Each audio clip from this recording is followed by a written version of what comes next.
Glasgow Care Foundation is a small Glasgow charity doing big things for the people of Glasgow. We support people living in poverty in our city. Cheryl and Amanda at Glasgow Care Foundation really make a difference in a number of people's lives. They offer furniture support, which makes a house a home. On top of that, they adapt to emergencies with their supermarket vouchers, which really helps people in really bad situations. It's safe to say without Glasgow Care Foundation, a lot of people would be much worse off. They're a really great organisation, and the tenants that live in the house can't thank them enough.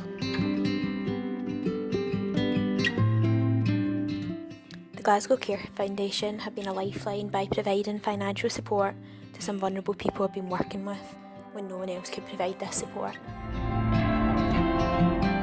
The Glasgow Care Foundation have been an excellent lifeline for some of our local people by providing essential household items. The referral and application process is seamless. Cheryl at the Glasgow Care Foundation always provides an amazing prompt response and has support in place for someone in such a quick turnaround time. Thank you, Glasgow Care Foundation. Are you looking for your next charity of the year? Are you able to make a small donation on a regular basis or a one-off? Are you doing some fundraising where you would perhaps keep us in mind? We would appreciate that. For full information on how you can help us, please visit glasgowcarefoundation.org.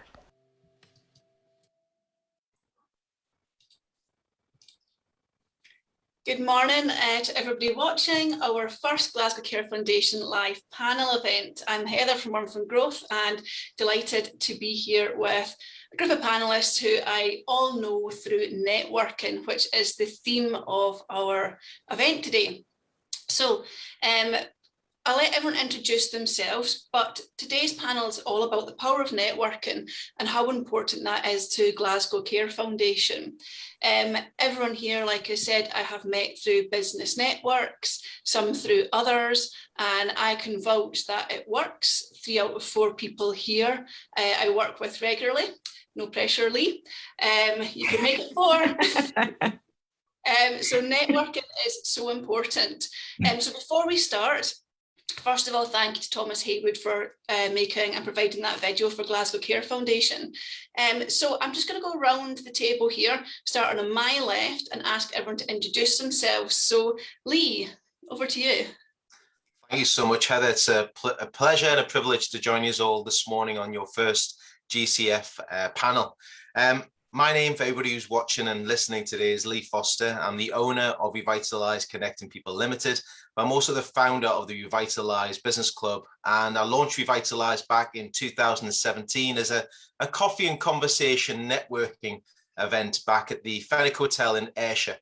And over the last few years, I've been developing and producing, facilitating all the activities now that has become the global Revitalise Business Club, with loads of activities to help people nurture and grow their business networking. Heather, thanks very much for the introduction. Thank you.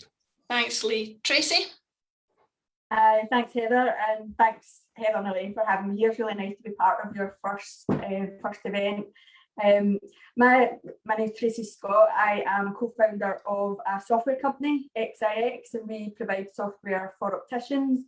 But more relevant for today, I'm the current president at Scottish Women in Business, and we're all about networking. So we put on events where people can come along to like a shared interest, maybe a motivational speaker or a training event, and then there's lots of networking on the back of that. So that's what I do.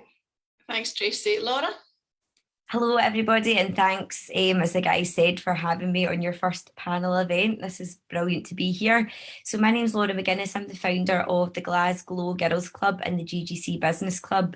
Our focus is encouraging women to grow and glow, and we do that via virtual in-person events, networking, learning platforms and offers. Thanks, Laura. And Elaine, just in case nobody knows who you are, quick introduction. Hi everyone, thanks to all of you for coming along this morning and giving up your time to help us promote the charity. I'm Elaine Sargent. I'm the fundraising and marketing manager at the Glasgow Care Foundation. Excellent. Thank you. Lane, you are the proper serial networker, so I think everyone in Glasgow that's in the networking scene knows who you are. But Elaine, tell us a little bit about Glasgow Care Foundation and how important the networking and the business networks are to you and to the charity. Well, the networking's been vital to our charity. Just to give you a wee bit of background, first of all, for anyone who doesn't know who we are, we were founded in 1874 in Glasgow by a group of businessmen who wanted to help the poorest people in the city. And fast forward, 148 years now, and sadly we're still doing the same work. We help families and individuals living in poverty in Glasgow. And as the video alluded, in the main, it takes the form of household goods. So perhaps someone doesn't have a cooker or a washing machine or a fridge or a bed, flooring, that type of thing. It's very, very basic items that we help with. And people are referred to us through a number of agencies in the Glasgow area who are working with the family or the individual that needs help. So they submit an application on our website. We then have a look at the application, contact the person or the family by phone and have a conversation, and then we supply and deliver the goods they need. It can't always be everything, but we do what we can for them within our budget. So we're kind of a small charity doing big things, as they say, and our motto is a helping hand, not a handout, because people often find it hard to accept help. So that's where we come in. You know, if they can't get help anywhere else, we will help them out. So the networking scene in Glasgow, as I said, has been vital for us to raise awareness of what we do, because we are such a small charity. We only have 4 part-time staff and our board of trustees are all volunteers. We don't get any funding from national or local government, so we're self-funded. And if people know what we do, then they can help us. Now that in a sense, in fundraising is excellent. I mean, that's our end goal. The more money that comes in, the more people we can help. It's as simple as that. But it also is very important that we raise awareness of the work we do, which is often what happens through the networking, because not everyone is in a position where they can help us in a monetary sense, but they might be talking to someone else who can, or they might be thinking about us perhaps being, you know, the charity of the year. SWIB is an excellent example of that. You know, I met Tracy and her colleagues through the networking scene, and we were very lucky to be selected as their charity of the year. Laura similarly has been very supportive in giving us courtesy adverts in our magazines and different things. And Lee has been a long-term ambassador of the Glasgow Care Foundation, as have some of the other network leads in the Glasgow area. You know, Colin McKean and Jim Meldrum, to mention a couple, have been great. And Lee's been running around the country for us, raising funds, keeping fit at the same time. So it's just been vital for us, you know, to get that word out and get the message across who we are, what we do, and get people that can represent us. If we're not at networking, then there's always someone that can talk about what we do, which is great. So as you see, I'm a bit of the serial networker. I think folk are fed up looking at my face, but if it gets the word out, then fair enough.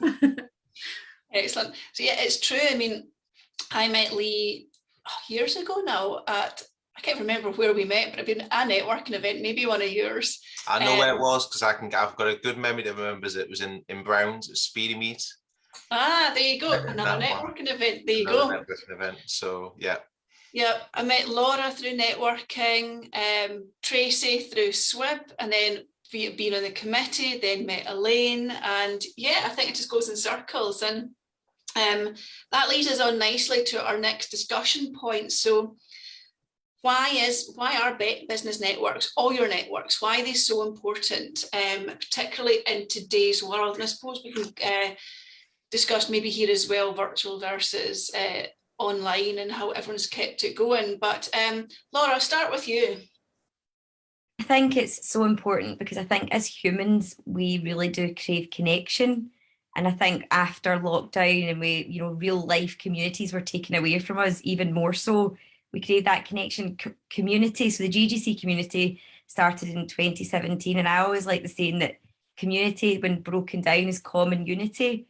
We look to other humans to have like similarities in life, be it business, parenting, if you're a student, you're an artist, because that support helps you get further, helps you kind of that idea of rising together. And through networking, there's a real power to it in meeting people and supporting each other. Lee? I mean, networking in general, from what I've done over the past 30 years or so, it's all in the relationships. It's the individuals that you meet, that you nurture, that you really sort of build upon. A phrase that I use quite regularly, it's not what you know, it's who knows what you know. But the key part, anything in networking in general, is communication. A lot what Laura is saying there is 100% correct. But the main thing is the relationships. Mhm. It's not the instantaneous relationship that you're building just now. It's actually the long-term relationships that you build with each other. We've known each other for over 4 years, but you've kept in communication all the way through that. And that's what the key is to networking in my eyes anyway. And I think it's, in today's world, those relationships and communication hand in hand are extremely important, what we're doing, especially from learning from one another as well, because it's not just about the business, it's about learning about what each other does. And that takes time to really get to know somebody properly. And that's my thoughts on that point. Absolutely does. I couldn't agree more, Lee. I think we've had this conversation quite often, that people buy people. So it's about the relationship. It's not that one-off meeting. It's establishing the relationship and following up and, getting to know the person, I suppose, and then perhaps who they're representing, which probably should be the other way around. But I think if people take to you, then they're more interested in what you're promoting or selling or asking for help with, I suppose. Just add one other thing into that one as well, is what people forget about is that you are the brand. It's you, the person that they're dealing with. I talk about quite a lot, you might see behind me and stuff, but it's you as the individual they're taking a vested interest in. You could be a key influencer, you could be a decision maker, you could be your own business owner. The business is part of that, but it's you that they're taking an interest into finding out about, because it's you that will make the biggest difference to someone's business journey or just journey in general in supporting each other. Definitely. I totally believe that people buy people, and especially you have to build up that trust with someone in order to recommend as well. And I think that's where you said, Lee, where it takes time. Laura, I love your community. That's brilliant. So it takes time to learn about someone, to trust them, and that's where the word of mouth comes in. So Tracy, obviously, you're the president of a group of business women. So how important is the networking for Swim? Yeah, I totally agree with everything that everybody said. It's about making long-term relationships and strong relationships. I've always said that if you're coming and you're coming there to get a sale on the first day or see who you can meet that can introduce you to somebody, like straight away you've got that focus, then you're in the wrong place, because that's not what we're about. Like over the last couple of years, obviously everybody has had to switch how they do things and had to switch to doing a lot of virtual events. And I think we won't stop doing that completely. It definitely still got its place, but it's not the same. You don't get to look at, properly look at the whites of somebody's eyes and just have a natural flow and chat. And that's where the relationship comes from, is being able to just walk in and say, it doesn't need to be, oh, where do you work? It's, I like your shirt, anything that just starts a conversation. And the online stuff, it's definitely got its place. And I think we've got what we're doing with that. I think we're set on how we're doing that and how that will continue. But you definitely lose a lot from that, and you need to get back to having the face-to-face natural chats where you can go up and keep that going event to event. Yeah, definitely. So it kind of leads on nicely to the next question then. So how important is word of mouth marketing? So we've covered obviously there the importance of networking, but obviously coming out of networking is that building relationships and then going on and spreading the word. So Lee, how important is word of mouth? Oh, it's extremely important. It's something I've focused on a lot in my career and also in my business, because to give an example, when you meet the first person, they're learning more about you. They're taking a vested interest to find out what your background is, like what Tracy was saying before, finding out about the hobbies, the interests, getting to know each other. And it's that fact I said before, it's about, who knows what you know. Because if you're out and about somewhere and you're at a Glasgow Girls Club event and you're chatting to somebody and a little word just pops up that goes, oh, I know somebody I can introduce you to. If it's a charity based or it's something just personally wise. So if it's charity, for example, most importantly, you'll go, do you ever spoke to Elaine Sargent? No doubt many people go, oh, we know Elaine. They know them, she's very well known in the networking spheres, but especially now we're embracing a hybrid type of online and offline. You've now got a wider audience to speak to. And it's listening into those words that come up in the conversation that, you know, you automatically go into, and it might be the third, the fourth, the fifth, the sixth conversation down the line that word of mouth has been passed on to somebody. You know, and I do it in networking. You know, if I'm speaking to somebody, what would you recommend, Lee, for networks to go to? Well, go to X, Y, and Z, try these, see how they work. You know, I'm all about embracing collaboration with each other because we're all in for the same way of supporting and helping people to get more visibility and be more communicative to each other. So again, it's listening to those little words, and word of mouth will never, ever change. It's one of the best advertisements ever in business. I totally agree. You know, obviously a large part of my business is social media, but it's never enough. And I'm a total believer and backer of that old-fashioned meet people, get to know people, speak to them and build those relationships. And yeah, there's nothing better than when you get that little buzz if somebody needs help and you can go, I know somebody, I can help you. Just to throw this in, I mean, many people see me on the golf course, but in the world that we're living in right now, golf is a way of me getting out and about and meeting people face to face. But it's having really good conversations around 18 holes of golf, and you really find out about people and individuals, but it's just building upon those conversations. And you know, I did it when I was in my travel career, meeting people, knocking on the door, going to travel agents and speaking to them, training, giving them information, communicating, even dropping off carrot cakes with people as well, just to give that personal touch. But again, word of mouth, 100%. Heather, thank you very much. Laura? Love it. Yeah, no, totally agree with everything that's been said. So word of mouth, I think that there's been studies done that say that word of mouth marketing, if you like, is 95% more effective than any type of advertising, because people buy people. And if your friend or relative or colleague says, you know, you could see a Facebook ad on something and then think, I might get that. And then someone says to you, I've used that, it's amazing. You're right on and you're buying it, because it's that kind of reliability and it's the trust. And like you say, it caters to your want to, as a human, want to help other people. So if you can connect to other people to help for like a mutually beneficial collaboration or you know, working with a charity partner, then you feel great about it. It's good for your mental health. Yeah.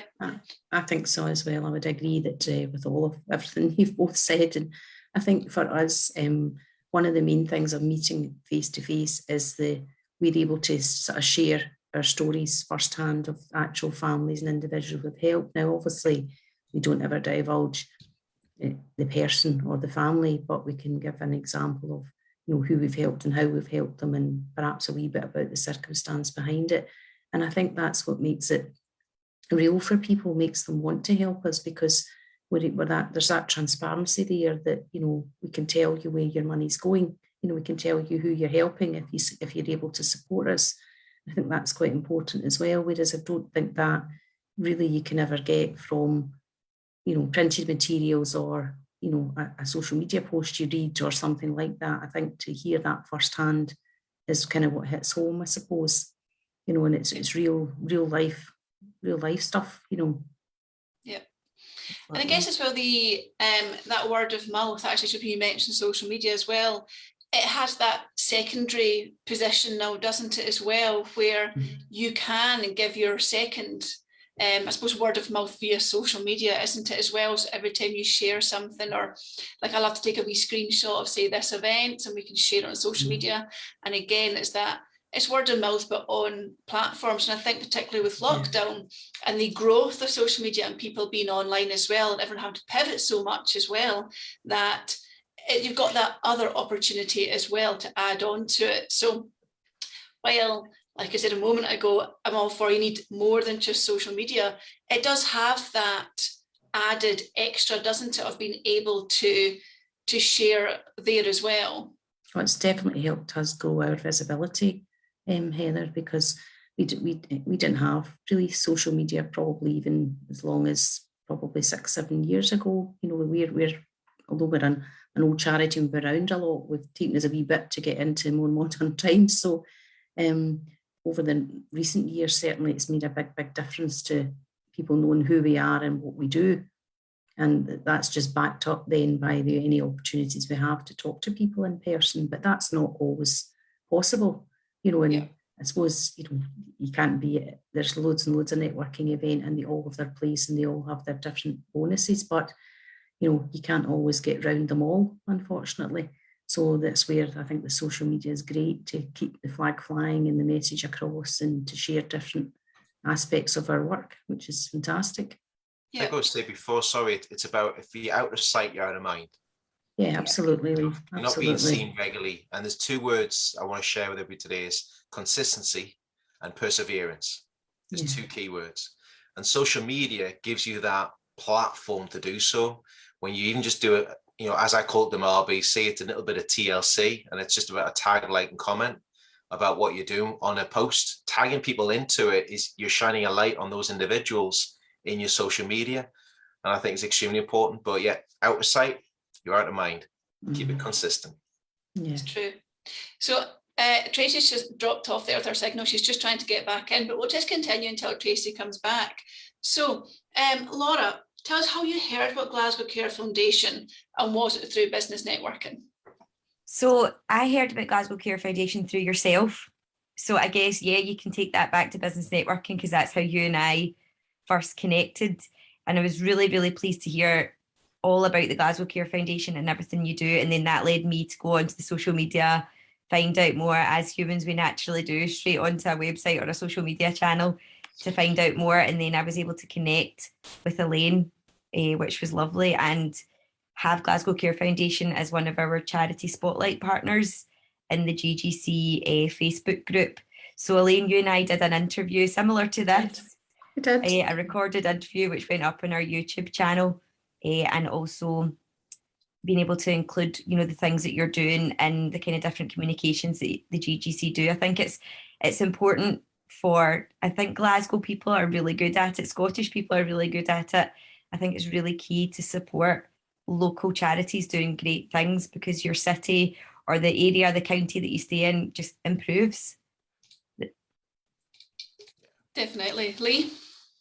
Well, I met Elaine, was the first person I met, and that was back in 2017, early part of that year. I just came out of a career with a holiday company and started networking, and it was Southsiders in Business, Elaine, that we met down at the Village Hotel. And I tell a story to many people when I talk about networking in general, and Elaine is part of that story, being at that first event that I went to, 100 people in a room, meeting some key figures, and then heard about the Glasgow Care Foundation.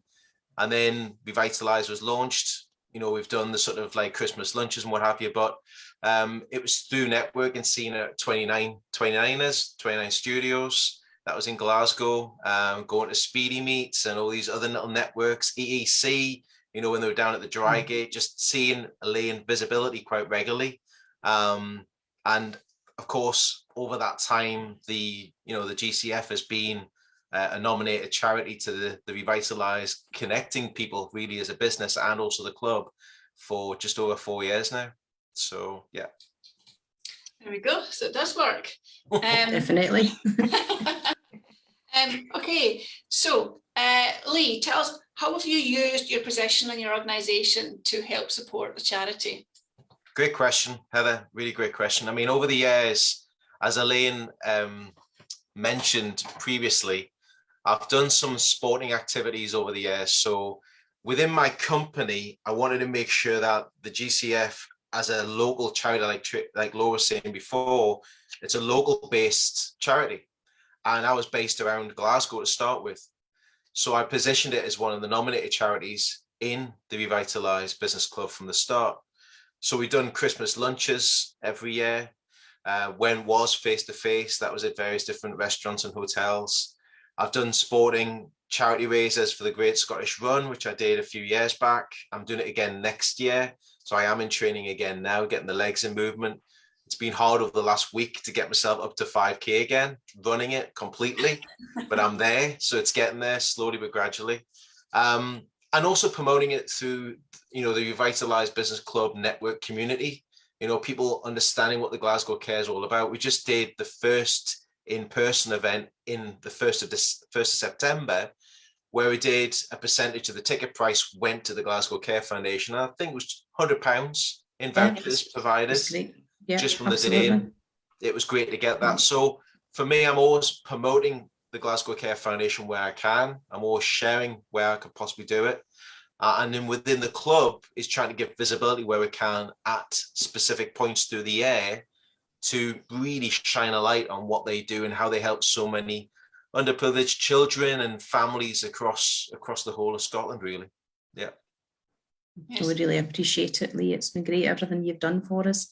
And I think that last event was good because, again, back to being in person, there was a buzz in the room because people had been away from that for so long. Right. So it was certainly the first event I've went to in person since lockdown. So it was great. It was fantastic. No, and a bonus that we got a donation alongside it, which was great. That was just the cherry on the cake. Yeah, brilliant. Just a wee thank you for all the work you do. Sorry, Laura. Well, I think everything that Lee sounds great. And actually, Lee, you're totally selling your business club to me, I have to say. I'm sitting here like, okay, yep, I'm going to be joining this business club. Sounds brilliant. Again, the power of networking and connection.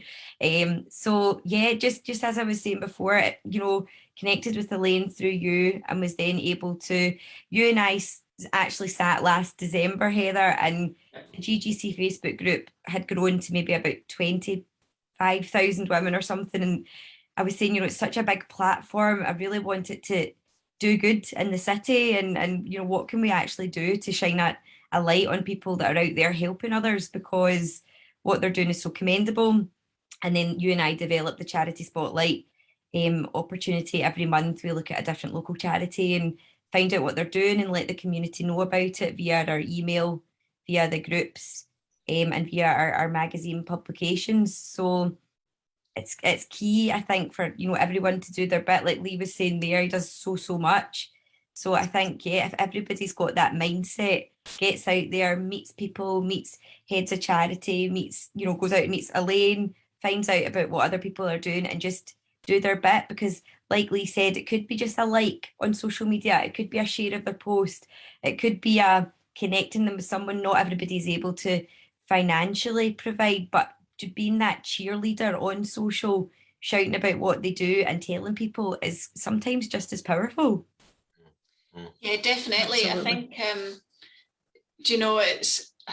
it comes back to that ambassador position as well, where some people are in the position to fundraise or are lucky enough to be able to take some ticket money, which is absolutely amazing. It's the same as what SWIP does. But just that word of mouth as well, and like a like, a share, or a save in social media, it just allows a bigger audience to start seeing things as well. So there's so many different ways, whether it's money or visibility. So Tracy, welcome back. Yes, I'm back. I don't know what I've missed, but I'm sure it was great. We were just discussing there about so we'll go back to the previous question for you as well. So how did you hear about Glasgow Care Foundation? But also, how has SWIB been able to support Glasgow Care Foundation?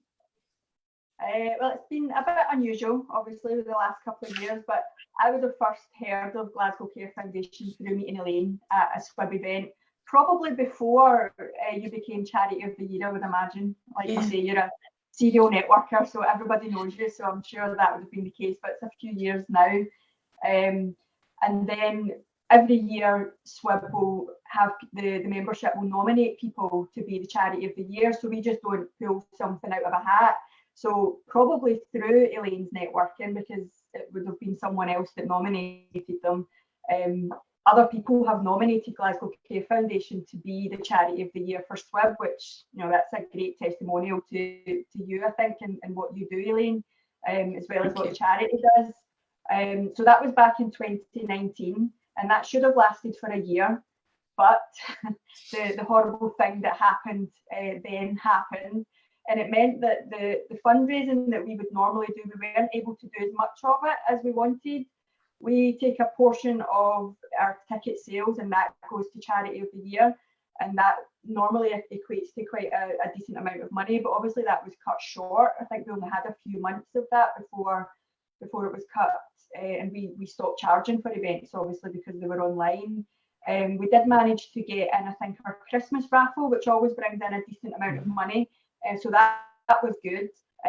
But then after that, it was all just, it was both negative and positive. Negative in that we didn't get as much money as we would have liked, but positive in that we switched the way that we collected that money. We started using Glasgow Care Foundation's own online, I think it was a Virgin account that you had. So that meant that rather than waiting until the end of the SWIB year to get those funds, especially for a charity like Glasgow Care Foundation, to be getting that money, however small it was, to get that money on a regular basis rather than waiting until the end of the year, I think has been a real positive. So we will probably continue to work like that.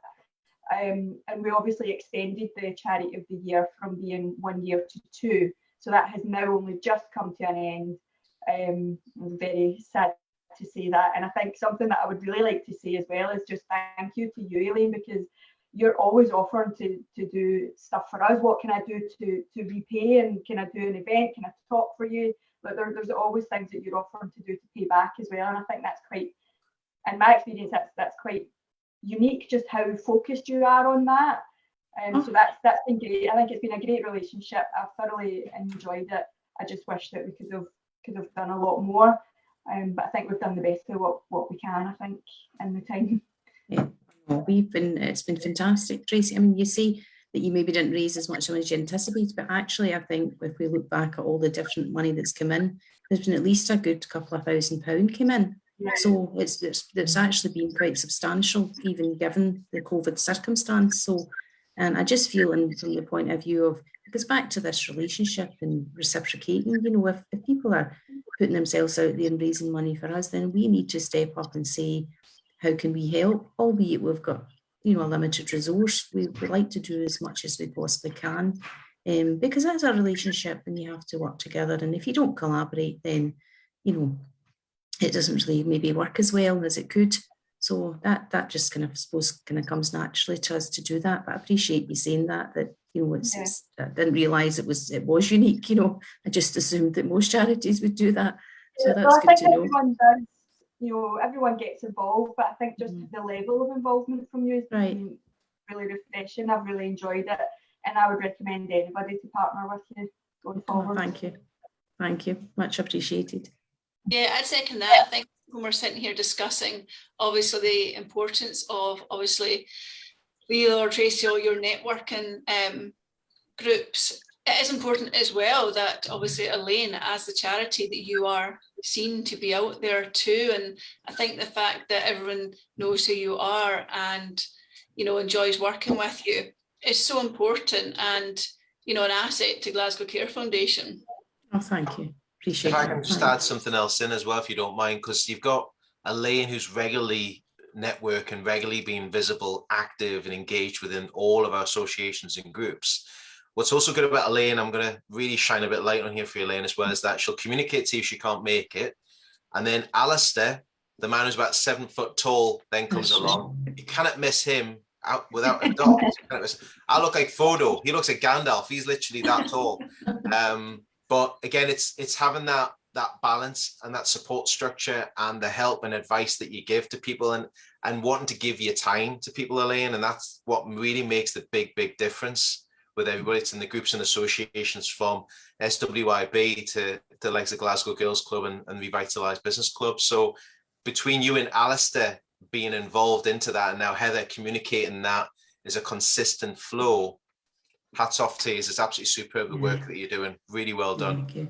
Well, Alistair's our chairman, so he engages in networking when he can, so he thoroughly enjoys it. And we've also got other trustees who engage from time to time as well. George Clark is one of our newer trustees who you'll probably be familiar with at various networking things, and also Tom Berry, who goes along to various things as well. So we try and have a bit of coverage across the board between the team, if that makes sense, so that we are still visible where we can be. Excellent. Okay, Elaine, just to finish up, can you tell us a bit more about the Christmas appeal and what you're looking for this year to help the charity? Absolutely. Well, traditionally, what we used to do over a number of years was we used to collect in physical goods, and each family we'd been to throughout the previous year who had children, we would then give them a supermarket voucher to choose some food for the Christmas dinner and some toys from Santa's list. But when COVID hit, that kind of put that on the back burner, because obviously we couldn't take in goods, couldn't handle goods, couldn't distribute goods. So for the last couple of years, what we've done is we've just went down the road of highlighting our Christmas campaign, because at that time of the year, people really do feel it, I think, more, especially if they've got children and there's extra expense there. So what we do now is we encourage people to donate online on our website. Our new platform is Just Giving, because Virgin Money Giving is ceasing to exist at the end of November. Don't know why that is, but they've taken the decision to do that. So we now have a new platform, so people can donate a small amount, a large amount, or a regular amount if they can on our website. And in addition to that, if people would rather donate something physical, they can go to Asda or Tesco, Primark, Farm Foods, a local supermarket chain. And if they can just buy a gift card, write the amount on the gift card so we know what's on it, and then they can just post it to our office address, which is in Govan. Again, it's on the website. And then what we will do is we'll distribute these vouchers to families in need prior to Christmas, so that they can then have that, I suppose it's a wee bit of a dignity of choice. They can buy either food for their Christmas dinner, or they can buy toys for the Christmas Santa list, or perhaps some wee bits and pieces like jammies and socks and toiletries and things for family or friends, or for their own household. So it's to give them basically a choice to go in and buy what they want. So the supermarket cards work very, very well for that. So if anyone out there is in a position where they're able to donate either online a monetary amount, or buy a supermarket card and send it to us, we will ensure it definitely goes to a family in need before Christmas. And if there's anyone who does it maybe a wee bit later in December, that's not a problem either, because actually in January, that can be, if not worse than actually December for some people, because January can be a long month, as we all know. So the cards will be used over the period of December and January to help people with food. Often we could get a request for a cooker or perhaps a fridge, but within that household, if we were to open the cupboards, there might not be really much food in the cupboard to make on the cooker or put in the fridge. So that's where these supermarket cards are vital, because it allows families to go and just alleviate that food poverty situation they're in, even just for a short time. So that's kind of what Heather's working on, all the razzmatazz of getting it all looking fab and getting all the social media posts out there to promote it. But that's the two things really, is online donation or supermarket gift card, both of which will help a number of families in the Glasgow area over the next couple of months. Thanks, Elaine. So yeah, a couple of things that are coming out to watch in socials. So obviously we've got our Christmas tree appeal. So basically, if you have an event that you're going to be doing, or you're in an office, even if it's part-time just now, think about what we'd love to see is all your staff or attendees to your events to bring vouchers and decorate the Christmas tree with it and send us pictures, get it over your social. Again, it's just word of mouth, and it'll just be a really cool picture as well. So have a think about that. If you're doing any events, get a Christmas tree up. I'll be doing that later on today. Also, Secret Santas, maybe this year, instead of a Secret Santa giving everyone gifts, maybe everyone can give a £5 voucher. Every little helps, not all. It all adds up. So just really thinking about, what do you do as an organisation, or as an event, or even as family and friends? Do you get together? Is there some way that you can adapt a part of that to put some of it towards vouchers? And if you can't do the vouchers, then like Elaine says, a donation online, if you're doing a raffle or something, is just as helpful. Another thing as well, if anybody does know anybody, obviously family is a massive, massive focus for Glasgow Care Foundation. And there are children out there who don't have the privileges of necessarily getting to go to any Christmas events, a Santa visit, Christmas stories, anything like that. So what Glasgow Care Foundation will have this year as well is free messages from Santa, storytelling with Santa's elf and also with Mrs. Claus, and that will be available from sort of middle of November onwards on the YouTube, and there'll be links through social media as well. So if anyone can't get out to events or it's just not possible, then there's something there, and they'll be specifically designed that they'll work for any kid at all.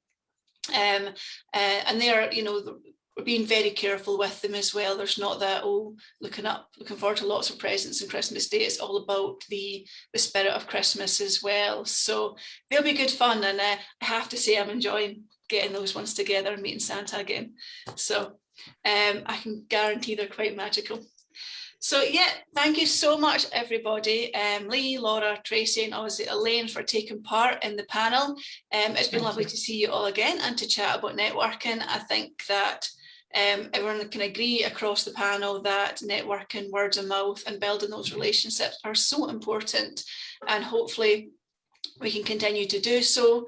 I will share this post, the links for getting in touch with Elaine as well, if anyone's got any questions or want to support or think about Charity of the Year for next year, or just want any information on Lee, Laura, or Tracy's organisations, then all the links are there too. Please get in touch, and maybe next year we'll actually have a face-to-face panel as well. Thank you very much, everybody. That's good. Thank you. Thanks everyone. Thanks. Thank you.